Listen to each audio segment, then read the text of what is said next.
21 और 22 मार्च 2023 को agriculture university Jobner की तरफ से एक कॉन्क्लेव जो है वो किया जा रहा है Rajasthan agriculture institute research institute में।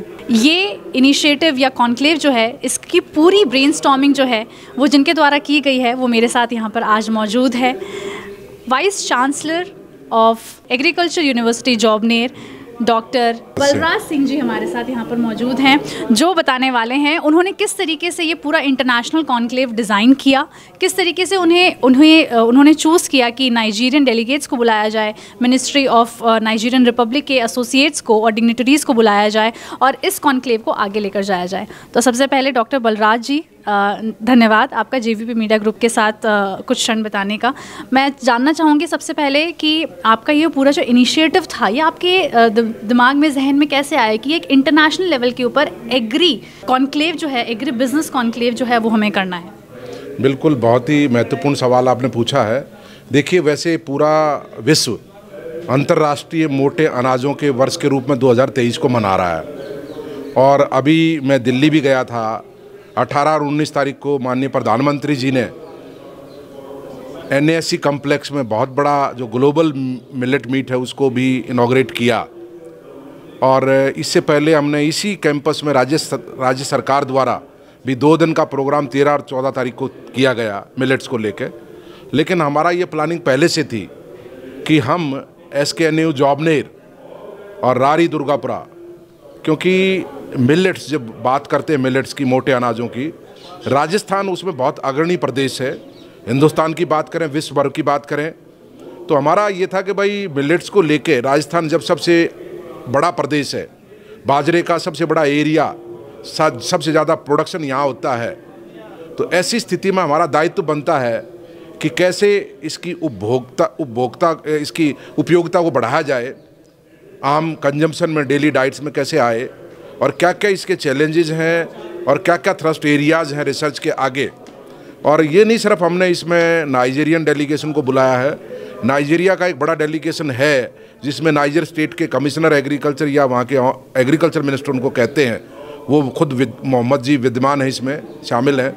इसके अतिरिक्त भी कई लोग हैं, गाम्बिया से साइंटिस्ट हैं, UK से प्रोफेसर डॉक्टर रतन हैं, सिलवाल जी हैं जो कि आइटा के वो हैं, वहाँ पे चीफ हैं आबूजा के अंदर जो कैपिटल है नाइजीरिया की। तो इस प्रकार से हमने बहुत सारे अफ्रीकन कंट्रीज़ या जो देश हैं मेडिटेरियन रीजन में, भूमध्य सागर के अंदर, चाहे यमन हो, चाहे सीरिया हो, चाहे दूसरे देश हैं, वहाँ के काफ़ी सारे पार्टिसिपेंट्स इसमें हैं। करीब बाहर के देशों के 60-70 पार्टिसिपेंट्स इसमें पार्टिसिपेट कर रहे हैं। हमारा मुख्य उद्देश्य ये है कि अभी तक हमारी एवरेज प्रोडक्टिविटी बाजरे की 13 क्विंटल पर हेक्टेयर के लगभग है, उसको कैसे बढ़ाएं। उसमें भी बहुत गैप है, रीजनल गैप है। रीजनल गैप ऐसे है, अगर बाड़मेर जैसलमेर की बात करें तो 6 क्विंटल बनता है, क्योंकि वहाँ जो बरसात है, रेनफॉल, वो 200-300 mm है, उससे ज़्यादा नहीं है। जबकि इसी बाजरे की जो हमारे हाइब्रिड्स हैं उनकी औसत उत्पादकता जयपुर के अंदर, दौसा के अंदर, अलवर के अंदर 30 क्विंटल से ऊपर है।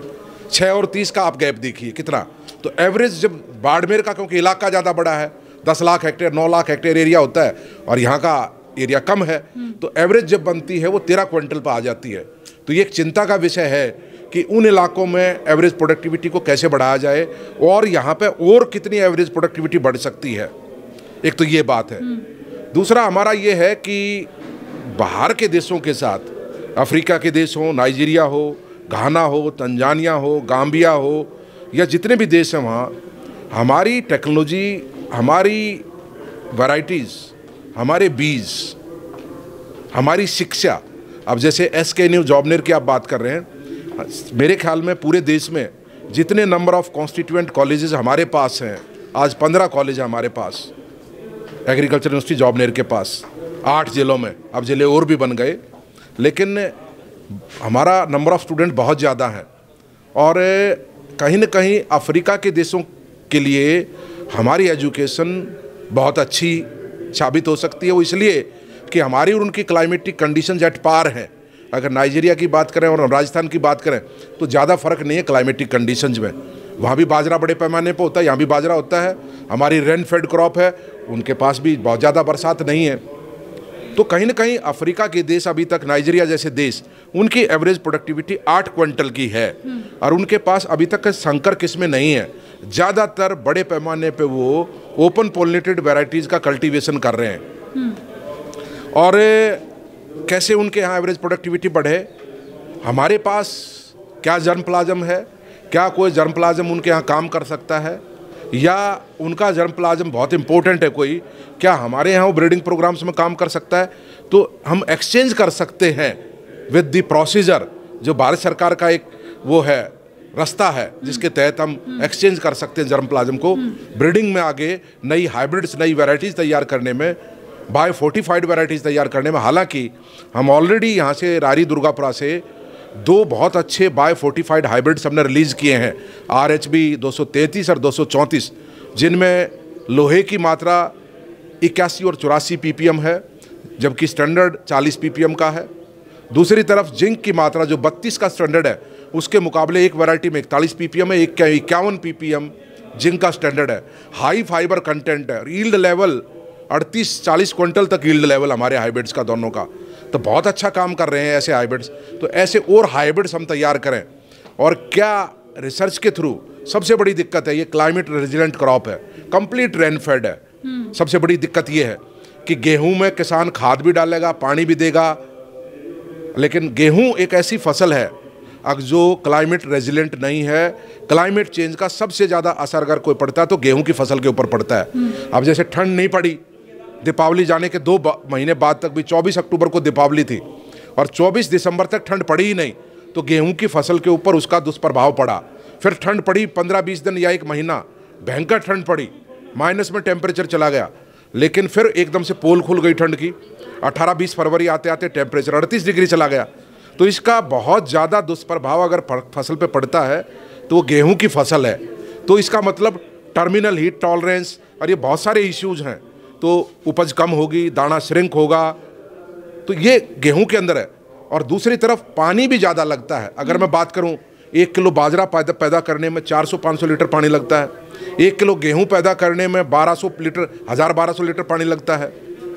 दूसरी तरफ 1 किलो धान पैदा करने में, राइस पैदा करने में जो है वो 2500 से 3000 लीटर पानी लगता है। अब धान में भी किसान बहुत खाद पानी डालते हैं, कितना दुरुपयोग पानी का होता है। और उसकी पराली फॉडर के रूप में इस्तेमाल नहीं हो सकती, क्योंकि उसकी पराली के अंदर, उसकी फॉडर के अंदर जो क्रॉप रेजिड्यू है उसके अंदर बहुत हाई लेवल सिलिकॉन का और लिग्निन कंटेंट होता है। तो ऐसा हम पशु को नहीं खिला सकते। और उसकी रेशो की अगर बात करें, दाना और भूसा अगर बात करें हम गेहूं के अंदर, तो 1:1 है। अब जितनी यील्ड होगी, मान लिया 35 क्विंटल यील्ड हुई गेहूं की, तो 35 क्विंटल चारा होगा, भूसा होगा।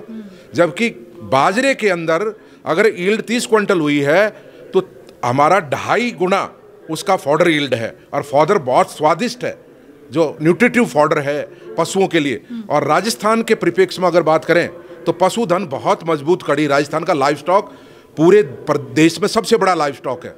तो उसकी तो फॉडर अवेलेबिलिटी यहाँ मेजर चैलेंज है कि चारे की उपलब्धता, बहुत महंगा रहता है चारा। तो ऐसी स्थिति में बाजरा हर रूप में फिट होता है, क्लाइमेट रेजिलेंट क्रॉप है, चारे का महत्वपूर्ण उपयोग होता है, यील्ड भी अच्छी खासी है, हाइब्रिड्स भी हमने डेवलप किए हैं। अब समस्या ये है हमारी कि इसमें खटास होती है, रेनसिडिटी जिसको हम बोलते हैं। अभी जब तक बाजरा साबुत है, जब तक कोई दिक्कत नहीं है, लेकिन जैसे उसका आटा बना, उसके अंदर जो फैट्स होते हैं प्लस जो एंजाइम्स होते हैं, लाइपेज वगैरह, वो मिलके ऑक्सीडेशन करके इसके आटे को ख़राब करते हैं, जिसको हम रेनसिडिटी बोलते हैं, खट्टापन। गर्मी के महीनों में 3-4 दिन में खट्टा हो जाता है। तो उसकी लाइफ को, उसके खट्टापन को कैसे प्रोलॉन्ग करें, कैसे बढ़ाएं, रेनसिडिटी को कैसे घटाएं? तो 2 तरीके हैं उसके। एक तो वैरायटी तैयार करें, जब हम इम्प्रूवमेंट करें, ब्रीडिंग करें, तो उस दौरान ही कौन सी लोकल लैंड रेसेज या राजस्थान में है, बहुत पुरानी काफ़ी लैंड रेसेज हैं, जैसे नागौर में है, चाड़ी है, या आपका चूरू है, या और दूसरे ज़िले हैं जिनमें काफ़ी जर्मप्लाज्म लोकल लैंड रेसेज यहाँ महत्वपूर्ण अवेलेबल हैं। करीब 12-15 लैंड रेसेज हैं जिनमें बड़ी अच्छी दाने की क्वालिटी है और उसमें हो सकता है रेनसिडिटी भी कम होगी। तो क्या हम उनको as a parent hybrid seed products, hybrid variety development के प्रोग्राम में यूज़ कर सकते हैं? और अगर ब्रीडिंग में ये काम नहीं करती तो हमारे पास आजकल तो बहुत लेटेस्ट टूल्स हैं। आजकल तो सब्जियों के केस में, दूसरी फसलों में हम जीन एडिटिंग कर रहे हैं। आज तो ज़माना बदल गया, विज्ञान का ज़माना है, तो जीन एडिटिंग के थ्रू भी रेंसिडिटी को कम किया जा सकता है। उसको करना आसान है, बायोटेक्नोलॉजी है, पूरा काम कर सकते हैं। फिर इसके अलावा क्या प्रोसेसिंग के थ्रू भी, जैसे अब ब्लांचिंग है, ब्लांचिंग मेथड है। अब बाजरे को आप निकालो कट्टे से, बोरी से, और उसको 80 डिग्री पानी में 2 मिनट के लिए डुबो दो, और एकदम से निकाल के ठंडे पानी में से निकाल के और उसको सुखा के पीसेंगे आप, तो रेंसिडिटी को हम 3 महीने तक एक्सटेंड कर सकते हैं, बढ़ा सकते हैं। जो तो हमारे फार्मर्स को नहीं पता थी ये टेक्नोलॉजी? फार्मर्स को इतनी टेक्नोलॉजीज का नहीं पता, क्योंकि फार्मर्स को इससे रिलेशन नहीं है, फार्मर्स को इस बात से मतलब नहीं। ये इंडस्ट्रीज की जरूरत है, ये आटा बनाने वाले जो फ्लोर मिल्स हैं उनकी जरूरत है, कमर्शियल पर्पज से, कि वो अगर बाजरे को मल्टीग्रेन आटे में लाना चाहते हैं तो क्या टेक्नोलॉजी अवेलेबल है। तो रेंसिडिटी को कैसे बढ़ाया जा सकता है। मान लिया गेहूं के साथ हम चाहते हैं अगर भाई चना भी उसके अंदर डाल लें मल्टीग्रेन में, हम सोयाबीन भी डाल दें 2%, उसमें प्रोटीन बहुत है, हम बाजरे को भी डाल दें, अगर भाई बाजरा जो है उसमें जिंक का लेवल, आयरन का लेवल, फाइबर का लेवल बहुत ज़्यादा है, तो क्या हम दूसरा क्यूपीएम को भी डाल सकते हैं, क्वालिटी प्रोटीन मीज को, जो हमारी बॉडी अपटेक करती है। 2 प्रोटीन, लाइसिन और ट्रिप्टोफैन, उनकी क्वांटिटी एग्जैक्टली डबल है क्यूपीएम में, क्वालिटी प्रोटीन मेज में। तो ऐसे में मल्टीग्रेन में बाजरे का भी इस्तेमाल नहीं हो रहा, दूसरों का हो रहा। तो मल्टीग्रेन में बाजरे का इस्तेमाल करने के लिए वी नीड टेक्नोलॉजी, और टेक्नोलॉजी ब्लांचिंग, और उस पर और आगे भी काम हो रहा है कि और क्या तरीके हो सकते हैं, और फर्दर कैसे सेल्फ लाइफ को एक्सटेंड करें इसकी को, जब आटा बनने के बाद जो इसकी लाइफ है उसको कैसे एक्सटेंड करें, कैसे इस खट्टेपन को दूर करें। जब भी इसका बड़े पैमाने पे मल्टीग्रेन फ्लोर मेकिंग में और वैल्यू एडिशन में, चाहे बिस्किट्स बनाएं, चाहे आप केक्स बनाएं, चाहे कुरकुरे बनाएं, चाहे आप उसके फ्लेक्स बनाएं, जो भी प्रोडक्ट्स बनाएं, बहुत सारी रेसिपीज बन सकती हैं, बट उनकी जब भी अच्छा होगा, जितना ज़्यादा वैल्यू एडिशन इसमें होगा, उस चीज़ पे भी हम काम शुरू कर रहे हैं, इनिशिएट कर रहे हैं। अभी वैल्यू एडिशन मेजर वो है।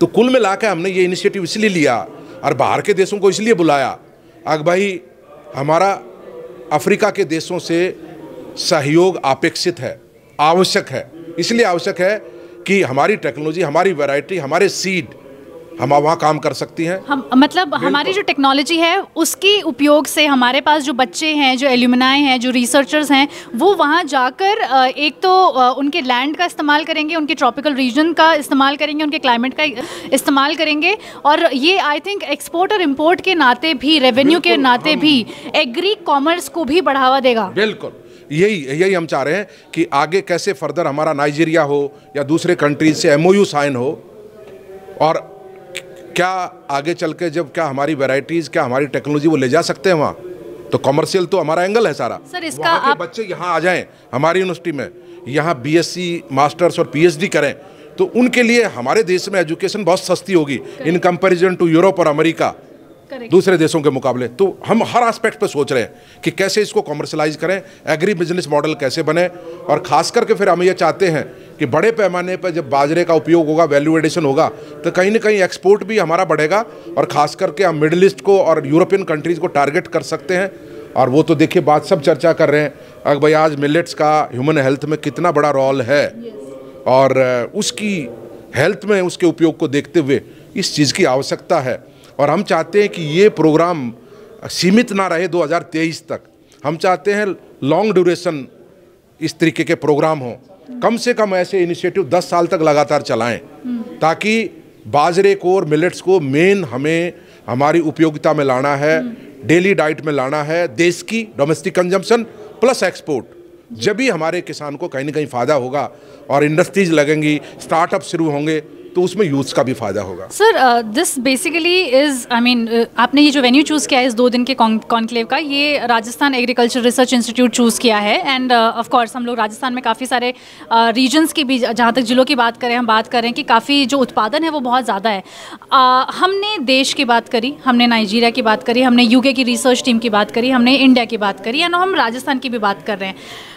ग्लोबल लेवल से राजस्थान लेवल के ऊपर एक कॉन्क्रीट प्लान बनाना, इसके लिए आपको क्या लगता है कि स्ट्रगल्स क्या क्या हैं? स्ट्रगल्स तो यही हैं। एक तो देखिए कि आप छोटी जगह में इसी प्रोग्राम को जॉबनेर करता तो शायद इतनी संभावना नहीं होती पार्टिसिपेशन की, क्योंकि जयपुर इंटरनेशनल एयरपोर्ट है आज, और हम एयरपोर्ट से मात्र 5 मिनट की दूरी पे बैठे हैं।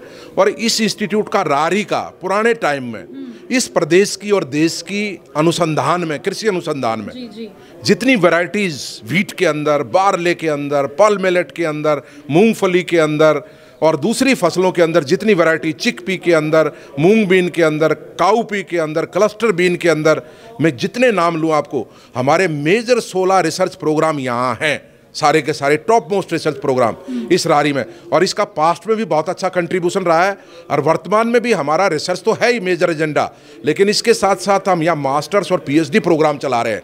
और हम जो डेलीगेशन आया, हमने इनको हमारी लेबोरेटरीज दिखाई सवेरे के टाइम पे, हमने उनको दिखाया, देखिए हमारे पास कितनी बढ़िया फैसिलिटीज़ हैं हर एंगल से।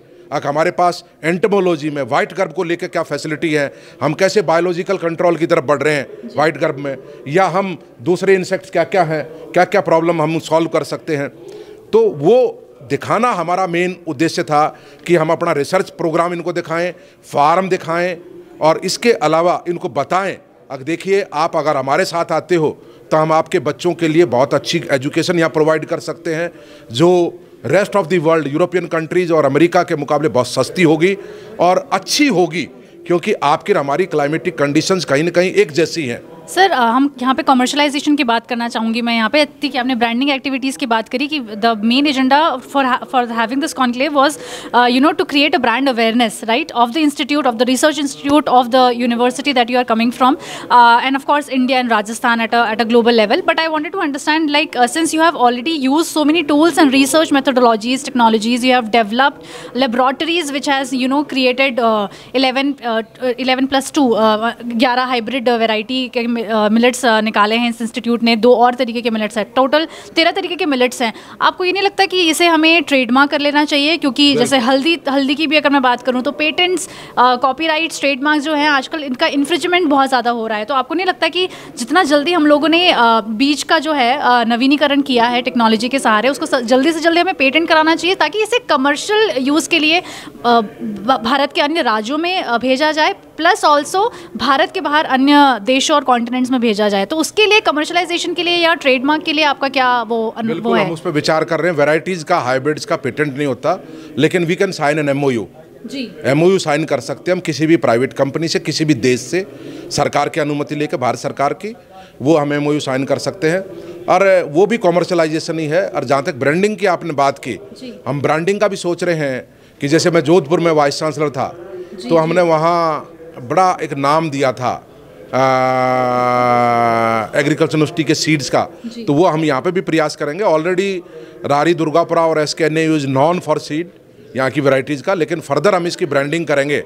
और हम मेजर फोकस चाहते हैं लार्ज स्केल पे सीड प्रोडक्शन, कि कैसे सीड प्रोडक्शन को हम बढ़ाएं. क्योंकि देखिए आप पुराने इंस्टीट्यूशंस हैं, Hisar, HAU Hisar, PAU Ludhiana, Pantnagar, they are known by seeds. जब भी कोई किसान मेला होगा, किसान मेले के मतलब से नहीं आता, वहाँ बीज लेने आता है.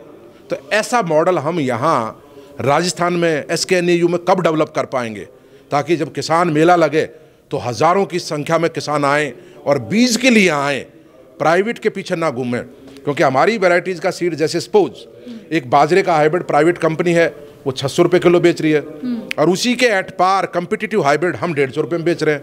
तो ये चीज़ हमें आगे लानी है फर्दर. जी, तो सर आपकी टारगेट क्या रहेगी? क्या आपके जो ब्रांड्स हैं जो आटा बनाते हैं या जो डिफरेंट सीड्स का इंपोर्ट या एक्सपोर्ट करते हैं वो है, क्या गवर्नमेंट है, स्टेट गवर्नमेंट या सेंट्रल गवर्नमेंट, या आपके रिश्ते बनाना है बाकी कंट्रीज से, वो है, या आपका जैसे, क्योंकि आप your representative of your university SK in agriculture university वो है, तो आप बेसिकली किस तरीके का मकसद entirely on a larger scale रखते हैं? देखिए, हम हर तरीके का वो चाहते हैं, बाहर के देशों से सहयोग, अफ्रीकन कंट्रीज से.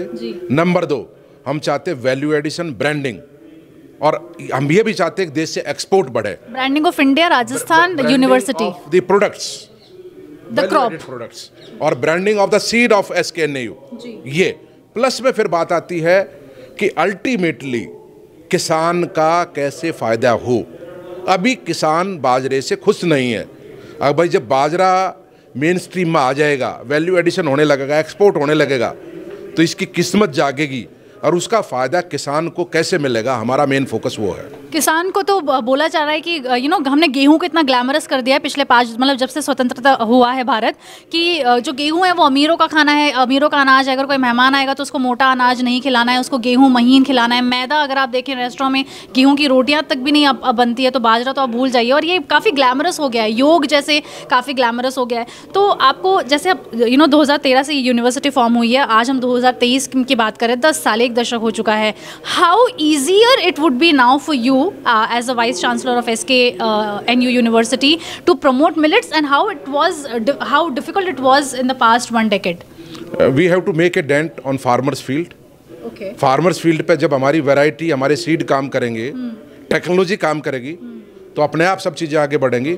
और हमारी प्रेजेंस फार्मर्स के ऊपर, अभी कुछ दिन पहले ही अभी सुंडाराम जी हैं बैठे अंदर, वो पद्म श्री अवार्डी हैं, उनको हमने जॉबनेर में ट्रेंड किया है।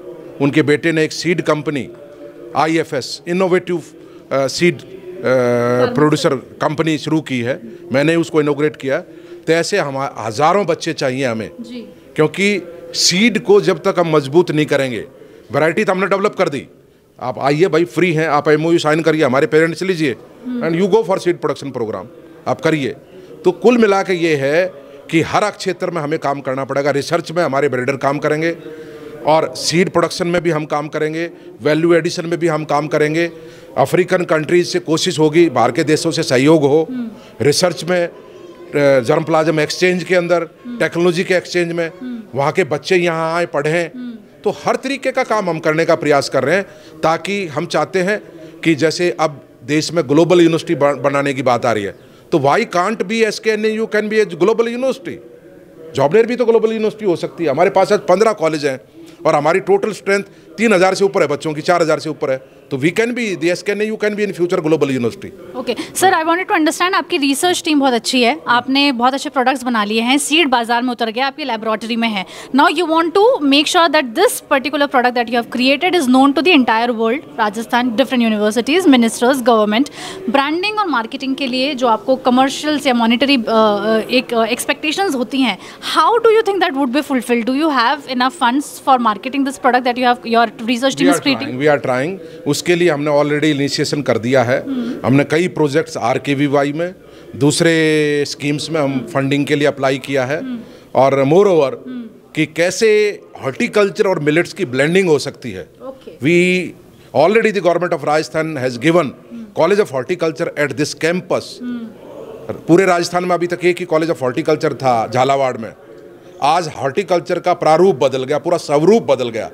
तो हम चाहते हैं हॉर्टिकल्चर का, क्या बाजरे के मैंगो एंड बाजरा फ्लेक्स बन सकते हैं क्या? तो हम चाहते हैं कैसे हॉर्टिकल्चर की मिलेट्स के साथ ब्लेंडिंग हो, अच्छे वैल्यू एडेड प्रोडक्ट्स बने। तो वो अगर होगा तो हम हर तरीके का प्रयास करेंगे कि हर लेवल पे काम करने का प्रयास कर रहे हैं। और प्रोजेक्ट्स की जहाँ तक फंडिंग की बात है, वो हम जैसे आपके सामने हमने सुबह एक साइन किया, TOFI trees outside the forest in India, बड़ा प्रोग्राम हमने लॉन्च किया राजस्थान में। And we have given the office space in this campus, and that is a US aid funded project, big project.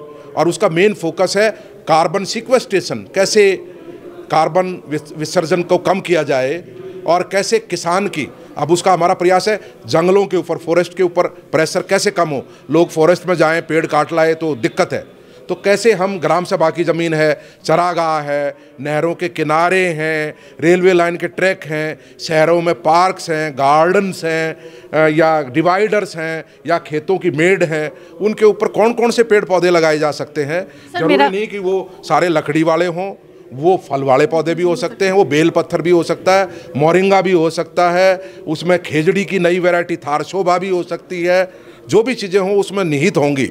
पर तो, सर जब हम urban development authorities की बात करते हैं, जब हम शहरीकरण या अर्बनाइजेशन डेवलपमेंट के बोर्ड्स की बात करते हैं, तो उन लोगों का क्या होता है कि शहरीकरण का बेसिकली मतलब है इंस्टीट्यूट्स और इंडस्ट्रीज़ और कॉलेजेस को शहरों के अंदर लेकर आया जाए, और इसी का मतलब है बेसिकली गाँव से शहर की तरफ के लोगों का पलायन, है ना। तो इस तरीके से आपको नहीं लगता जब आप टॉफ़ी का जो इनिशिएटिव आप ले रहे हैं, जो आपने MOU साइन किया है, ये जो ट्री प्लांटेशन का ड्राइव होगा outside forest in rural areas, areas? Yes, firstly in rural areas. Okay, जैसे तालाब है, गांव का जोड़ जो होता है, उसके चारों तरफ आप कौन कौन से ट्रीज लगा सकते हो, नहर के दोनों किनारे, क्योंकि देखिए बायोडाइवर्सिटी का पार्ट है पेड़, और मधुमक्खियाँ या जो दूसरे पॉलिनेटर्स हैं वो बायोडाइवर्सिटी का पार्ट है, और हमारी खेती उन मधुमक्खियों के ऊपर ही जिंदा है। अगर पृथ्वी के ऊपर मधुमक्खियाँ ना हो तो 75% योगदान हनी बीज ही कंट्रीब्यूट करती है पॉलिनेशन में, या दूसरे पॉलिनेटर्स हैं, उनको भी हमें जिंदा रखना है। अब कल मैं सेक्रेटेरिएट में खड़ा था तो देख रहा था, वहाँ सेक्रेटेरिएट के एक ब्लॉक में को 10-15 कॉम्स लगे हुए थे, छत्ते लगे हुए थे डोरसाटा के। वहाँ कितने पेड़ पौधे हैं जो वहाँ उनके लिए खाना उपलब्ध हो सकता है। तो अर्बन एरियाज में भी ज़रूरत है हमें कि कौन से पेड़ पौधे हों जिनमें नेक्टर पोलन की क्वांटिटी ज़्यादा हो और जिसको हनी भी लाइक करती हो, पॉइजनस ना हो। तो ऐसे हम सिलेक्शन, हम एक और इनिशिएटिव ले रहे हैं बड़े पैमाने पे। एक बड़ा प्रोजेक्ट हम सबमिट कर रहे हैं एक गवर्नमेंट ऑफ राजस्थान को, फ्रॉम यूनिवर्सिटी लेवल, यूनिवर्सिटी से, development of pollinator gardens and biodiversity parks. ये एक हम इनिशिएटिव ले रहे हैं ताकि हम गाँव में, शहरों में पॉलिनेटर गार्डन डेवलप करें, क्योंकि ये कैसे, यस, नहीं, ये मधुमक्खियाँ कैसे सर्वाइव करेंगी अल्टीमेटली, वो भी तो, उनको भी तो जिंदा रहना है, वो बायोडाइवर्सिटी का पार्ट है सारा का सारा। तो उनको जिंदा रखना है तो हमें ये पेड़ पौधे तो लगाने पड़ेंगे सोच समझ के कि इसमें कब फ्लावरिंग है, कितना नेक्टर है, कितना पोलन है, कहीं जहरीला तो नहीं है, पॉइजनस तो नहीं है। अब लगा दिया आपने कोई एक पेड़, अब उसमें नेक्टर पोलन जहरीला है, पॉइजनस है, मर जाएंगी मधुमक्खियाँ।